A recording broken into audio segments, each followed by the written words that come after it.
So some wasps have decided to build their house right next to my door, and I'm torn over whether to try to get them killed or not. Because,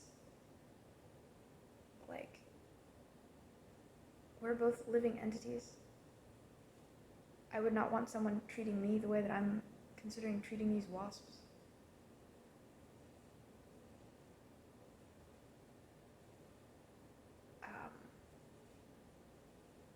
And I'm just sad about it, because I'm like, but at a certain point, like, what if I decide to kill them, or like they show that they're gonna sting me, or what if they do sting me?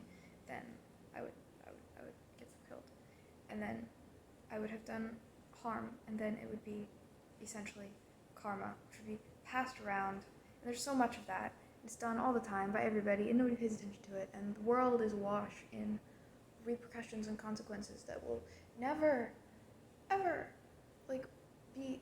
How are we gonna fix this when every day wasps are killed? I speak jokingly, but I'm truly upset. I don't think I'm gonna do anything to the wasps, but obviously this is only one instance of a wider pattern. And then that also got me thinking on a tangent about, I guess, like, that plus world building notes videos about her hunter-gatherer. No, it wasn't her. It was Mariah Patty. Anyway, some society that has a ritualized thing where the young men will, like, go out and kill this beast, but they have to do it in a certain way and sort of give the beast a chance to win. Also, climbing ethics involves giving the mountain a chance to win. That they like put it that way sometimes, like, not just putting in whatever gear and just, like, destroying the rock just to, like, get up. Anyway, so those ideas of, like, giving the thing that you're overpowering a chance to win, I guess, helps deal with this whole thing of just, like, I'm gonna annihilate these wasps. I guess what I should do, if I wanted to do that, would be to ritualize it in some way. To set some sort of, like, that I have to go out for a certain amount of time with no protection and, like, let them sting me, or have the chance to sting me, so that I feel at least part of the consequences of what I'm doing, and I don't do it thoughtlessly. And I guess that's a sort of, how do you call it? Not proleptic, I don't even know what that means. It's a sort of provisional way of dealing with necessary evils, which is interesting because I've never thought of, like, rituals like that in that way, but I guess that's sort of what it's doing. Now that I'm seeing, yeah. And I guess battle is like rules for war is a similar thing, too, just on, like, a human level, instead of, like, human biosphere level. But anyway, now we're going straight abstraction. It's going to be abstraction from here on out. No more wasps. I made that rambling stream of consciousness video about that what is good, or what is, like, something good that you can, what is the permanent good. And it seems to be, to my perception, more of a spirit, more of, like, a movement or habit or direction in any kind of circumstance. Just like a direction upward toward light and hope and integration. And, like, if you get tied in enough, presumably, to that kind of habit, then it is steady and basically abides more securely than a particular place or time, because the matter realm is subject to constant change and arguably always subject to death as well, and to, like, evil as well. So that's a conundrum that I continue to twist about along with the wasps. So I guess one way to put it is, someday the world will end and, like, God will fix everything. And that's how many people understand the Christian narrative, or, like, the eschaton, or whatever. And that, I think it's a legitimate way to put it. But now I'm thinking about things like the multiverse and the nonlinear nature of time and many ages and worlds and the new consciousnesses constantly being brought into the world, which adds a lot of nuance to this picture. And I can't just say, well, there will be a particular time and place where God will fix everything. It just doesn't it doesn't fit anymore. And I'm thinking of this in the context of wasps. Also, just like surveying my future and thinking of both good and bad possibilities, because I can always, in any circumstance, conceive of both. I mean, I guess unless I force myself to be like, well, no, God would fix everything and it would be okay because it would be okay, you know. But then also this conlang that I'm working on, so I'm using it as a container for a lot of these ideas. And then thirdly, reading Wheel of Time and grappling with both the cyclical nature of time presented there and just the overwhelming, ruthless evil and inconvenience and suffering in those books, from twisted, sadistic love triangles that I don't appreciate to like slaughtered villages and people going hungry and starving, and yeah, it's a lot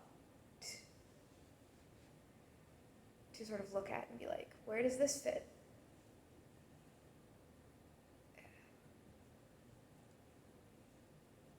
Obviously, I could be looking at history, but I happen to be reading Wheel of Time. I consider it much the same thing. There are a couple of there's this one poem that I ran across on Pinterest once, and part of it says, heaven is all preposition, above, among, between, something like that. And I filed that away as interesting, and now I'm like, I think I can put a meaning to the phrase. Also, or like perhaps my words for it would be that heaven is a way, or nasin, more in Toki, like a way or pattern or this same spirit that I was talking about. Heaven being understood as like paradise, or the thing that we're looking forward to if you do have some sort of universal optimism, or like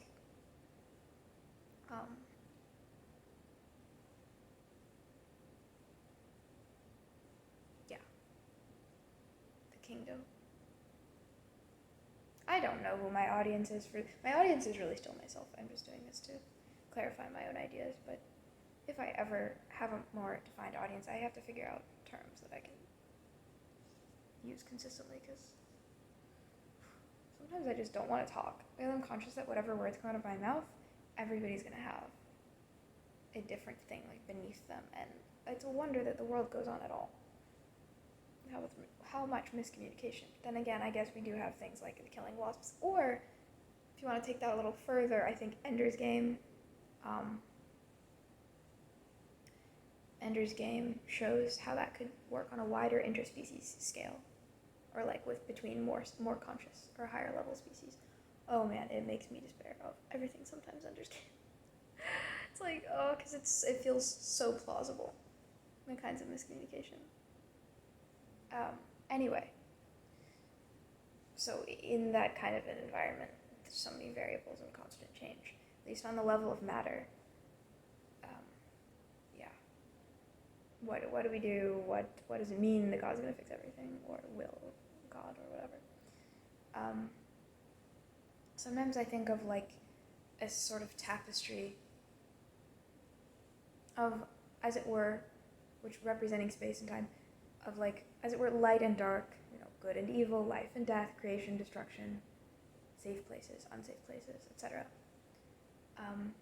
And like, I get a sort of sense, like, okay, I'm here, or I'm one place here, or rather several places at once. It could be in a physically safe place, but thinking about unpleasant things, or vice versa. So I'm sort of distributed across this tapestry, and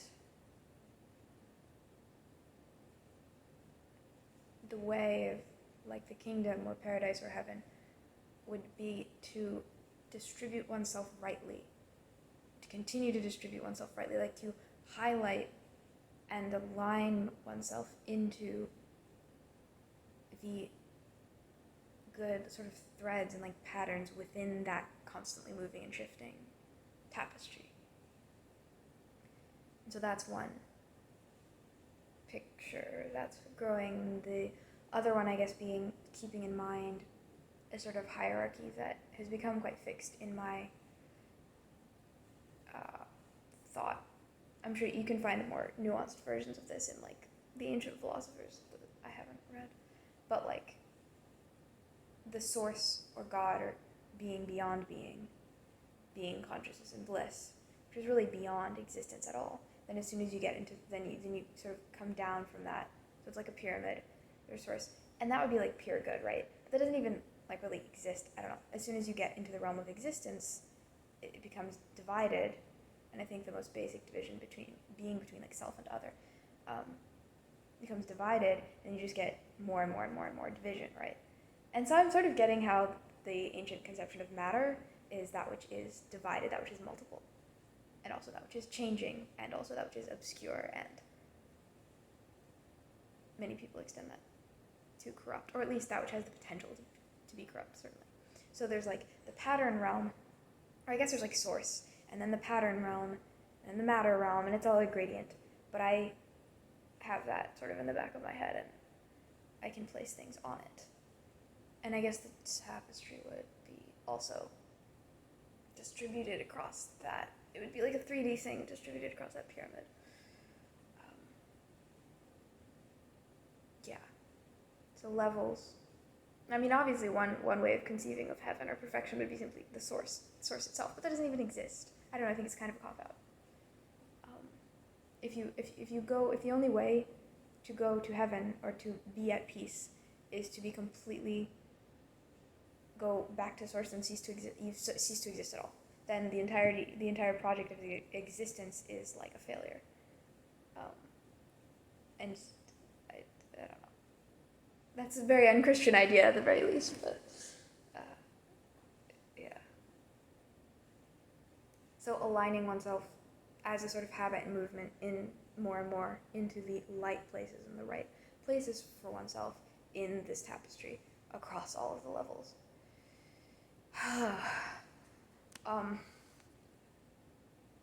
And to like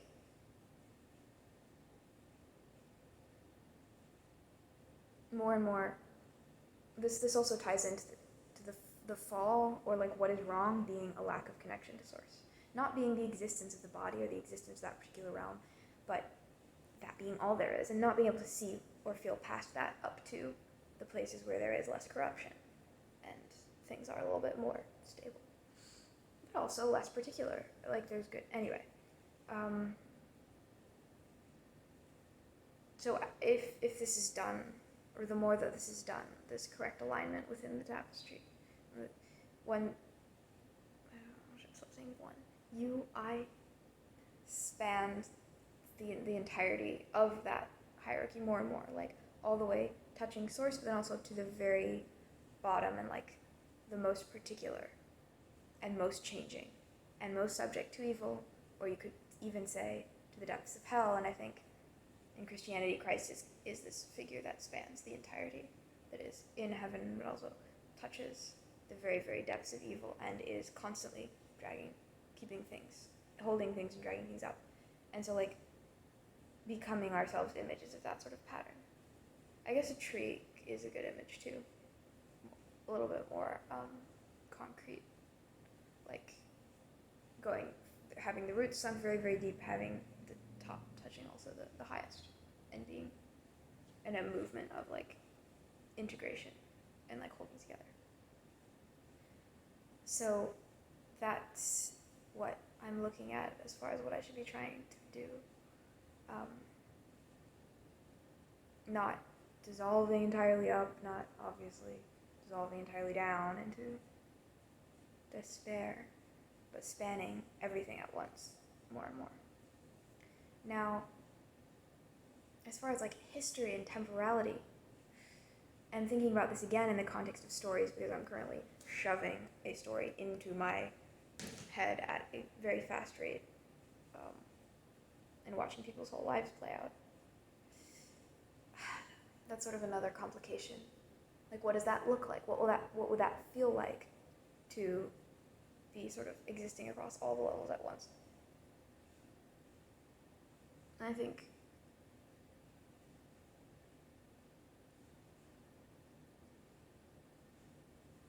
yeah, my notes are a mess for this. On one level, okay, So since the like matter realm is always quite multiple and shifting and changing, at least from what I can see and imagine,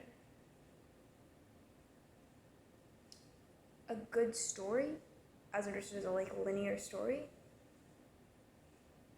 always involves ups and downs, always involves conflict, and always involves, therefore, in some sense, evil. And you can sort of keep that within a bounds. I mean, there's a difference between like losing your job and having your family tortured or something. There's a difference. But so that's part of it, but it's like balance. But basically a chronological story in chronos, linear time, más o menos, is gonna always, I think, involve those kinds of patterns.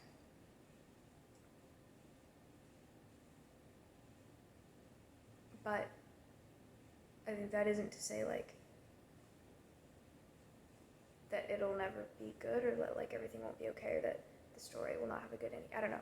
Like it keeps going, but if you're connected also above Chronos to the levels of to the level of more like, so you have a history of somebody's life, right, which is very detailed, very particular, and ups and downs, and then you have something like a myth, which is more stable and is like higher up, but still has some of a narrative flow. And you have like a symbol or something, which is even higher up, or maybe like a poem sometimes, and doesn't have to have that up and down and that like dipping into evil, and is a lot more stable. As you go up, things become like, so if you sort of simultaneously grasp all of those, then even within the like up and down Chronos like story sort of movement, there's stability simultaneously within the moments, even if there's more darker and more bright moments. And I think that therefore you can look at what's going on in the kingdom, or like an ideal world, I guess, could be looked at from several levels. Like from the perspective down of Chronos and of like linear time, I think it would look like, or always feel like pressing toward an ever more higher ideal on a story level, because if matter's in stasis, it's like dead. Like nothing could be in stasis, and things always could get better and better.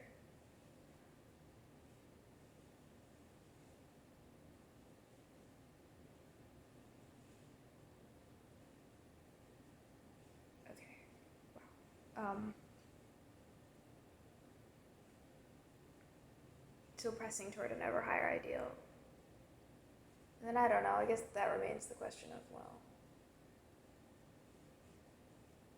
will evil be ever permanently kept eradicated, or like kept at a minimum where it's not intolerably hurting anybody? I don't know. There are places where it is, there are places where it isn't. Maybe it'll always be like that.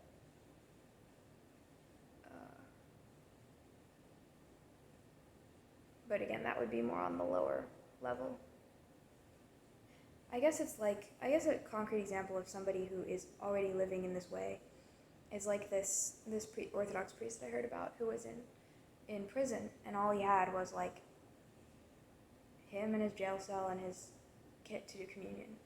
But he said later that he missed those times looking back, in the sense that at that time it had just been him and God, and there was a certain peace in that. Obviously, that in the prison was a dark time for him, and evil was triumphant at that moment.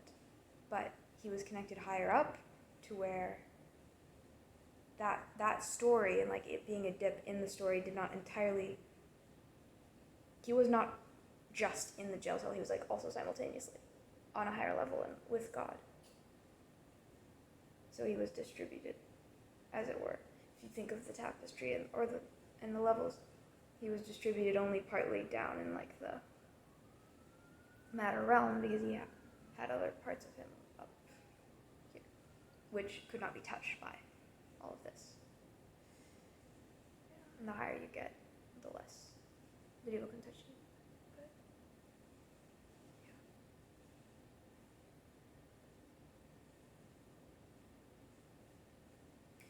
And the whole thing about always pressing toward a higher ideal, or understanding that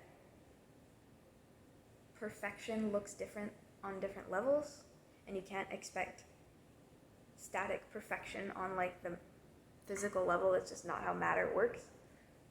even helps with like creative projects or learning something, because it's never going to be the final form on the like matter level. That's not a thing that exists. It's just a perhaps ever better expression of some ideal.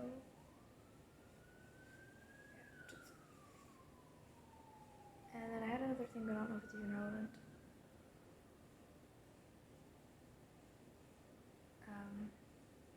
Yeah, sure, why not throw it in here? This is video's going all over. So, like, the difference between good and evil, or if there is one. And this is more about that, I think, other video that I had said about, like, choosing where you're going to put your attention, which is the method by which one realigns oneself in the tapestry. So, you have to choose where to put the attention. It's one aspect of considering good and evil is that context and balance and amount is sort of what makes something judged good or evil in general. Like, and it always from different perspectives, the same thing it is judged many, many ways. And then, of course, with more time, something that was initially bad could be good, or vice versa. So it's like, is there a difference even practically for embodied things? Another aspect is that it seems like evil understood as just the destruction of what is. One up's good every time, so it's like this balance, right? Everything that is, well, it could just be destroyed. You have a good thing, great. It could be destroyed, and then you hurt even more. So it's like this back and forth, and I guess that's where, Satan is the deceiver and accuser and whatever it is sort of just like against that. And so the question being then, does in the end that constant force of destruction win, or the constant force of creation rising back out of it? Which one is more important? Which one should be given more attention? Well, either way, I have to exist, or somebody has to exist. Even if I were to somehow dissolve, my pieces would just be picked up by somebody else. So I have to exist either way. If I bias toward destruction, try as much as I can to refuse to hold on to anything good or believe in it, I'm going to exist in pain. But if I bias toward love and like creation or good or optimism, I will have at the very least intervals of healing between the spells of the destruction of myself. Therefore, that's the pragmatic choice, even if I can't figure out the universal mechanism by which all will be well, and all will be well, and all manner of thing will be well. Which apparently Robert Jordan is a, what's her name, Hildegard? No, Julian of Norwich fan as well, because that quote's come up like twice. I guess to recap, yeah. Wasps, should we kill the wasps or not? Good karma and bad karma, the universe as understood as like a pyramid from source to matter, and also a tapestry of unevenly distributed good and evil that's constantly shifting, and through which we must align ourselves via attention and desire and action, I guess, choices too. I was thinking of how to put the whole like distribution over this pyramid / tapestry thing into matter, or like into a fantasy story or mythological terms, and then I'm like, wait, that would just be basically this planet, right? Even though you could design like some mountain and like some glowing like thing at the top, and then people could have these like streamers off of them that they put, you could do something more fantasy. But like, say you're a plant, the sun would represent, or is an embodiment of this source. You don't want to like melt into it completely. You would cease to exist. Although arguably you would then have a very good time being the sun.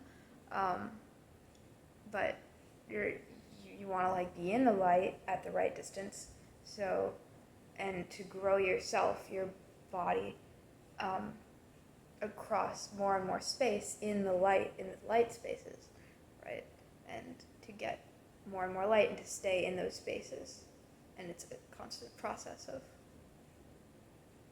following the light I love plants, man. My whole religion is just like plants, water.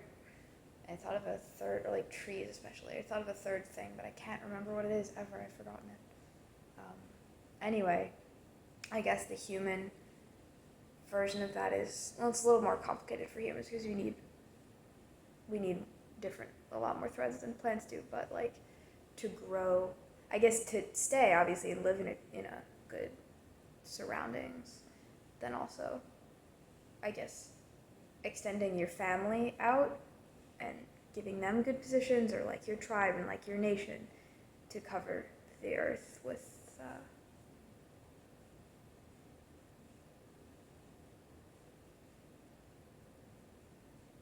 yeah, to find and cultivate good places and continue to spread.